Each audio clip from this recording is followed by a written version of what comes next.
Can I make pickled eggs that don't require refrigeration? This time of year I have a ton of extra eggs. In the winter I have fewer. I have, therefore, been experimenting with egg preservation techniques. I like pickled eggs a lot. They aren't very versatile, so they can't be my only preservation solution, but they are tasty and interesting. Unfortunately, pickled egg recipes always say that the product must be refrigerated.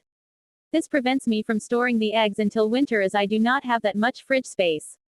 The brine is fairly acidic and very salty. Why do they have to be refrigerated? What do I have to do to make my pickled eggs shelf stable?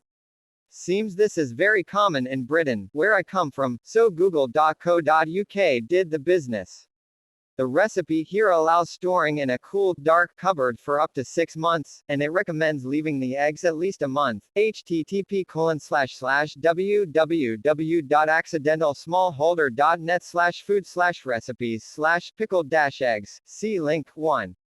This one looks good, and I like the instructions for eating. http://www.pubity.co.uk/pickled_egg_recipe_kitchen.php. See link 2.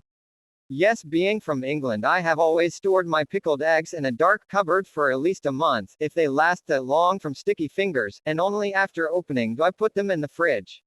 We also use malt vinegar to pickle them, and yes, you can get malt vinegar over here, as my friend brought me some from Wisconsin and Walmart now sell it.